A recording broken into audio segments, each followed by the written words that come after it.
For this tutorial, we'll look at configuring the new reasons for rejection functionality introduced in version 18 of Esko's WebCenter. First, let's take a look at the current behavior before this new functionality. If I log in as a marketing user, I have a document that I'd like to approve or reject. I can open this up in the viewer, and I've determined that I'd like to reject this document, so I'm going to click the rejection button. Here, I can choose to ignore the comment field and commit the rejection. Not very explanatory on why it was rejected, and difficult for additional users to understand the next steps. So let's take a look at configuring our reasons for rejection. What this is going to be is a standardized list that a user has to choose from when they decide to reject a document. So in order to configure this, there's a great knowledge base article that I'll put in the link, but we need to configure a simple Excel list for our reasons.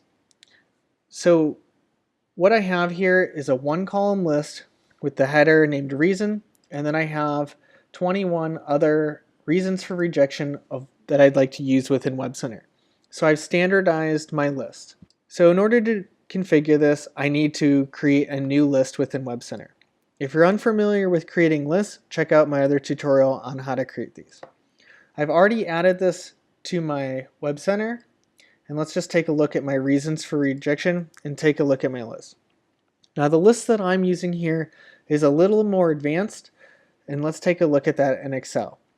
So by using some other columns such as template, role, stage, category, minimum, and maximum, I'm able to provide a lot more flexibility about my reasons for rejection.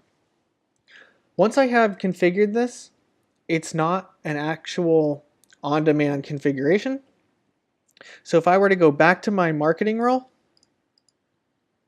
and take a look at my next file for approval, I can once again reject this without my list. So there is a setting I need to toggle within the administrator preferences. So I'll log in as my administrator and go to Preferences General. And towards the bottom, there's a new option that says Reasons for Rejection List. By selecting my Excel list from here, this toggles on the functionality for all documents.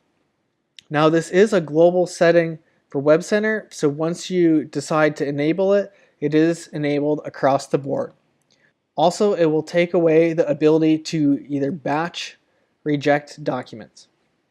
So now that I've configured it, I can go back to my marketing user, and I can see here that I have a new file that I'd like to view for approval or rejection.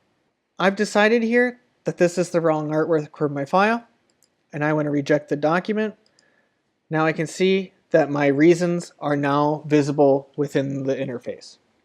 So because I'm using an advanced Excel list with our stage column, I'm able to separate the reasons for different stages and different users.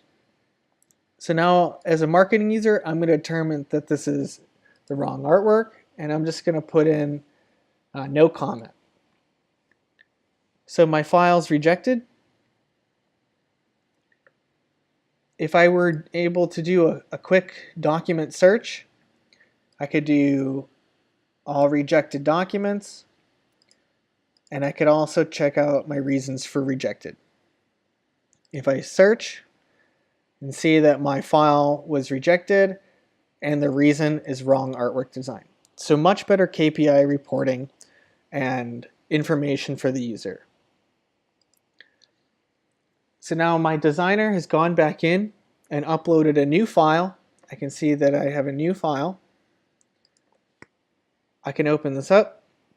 This time it looks like it's the correct artwork. You can also see approval details on the right hand panel. So I can see that this is a two-stage approval for both design and legal. As design, I'd like to approve my document this time. Now it's waiting for my legal role to approve, so I'm going to log out. And I'll log in as if I was the legal user. I can see that my legal user also needs to approve or reject this file. As legal, I don't like this artwork, and I can reject. And now I have different type of reasons for my legal text as well as technical specifications. So I can see here that I'm going to choose special characters as wrong or missing. Commit this rejection, log out, and now I'll see that this is the reason why in my approval cycle. So fairly easy to configure this reasons for rejection list. As I mentioned before, there's a great knowledge base article on Esko's website. I'll put this link in the description as well on how to configure these.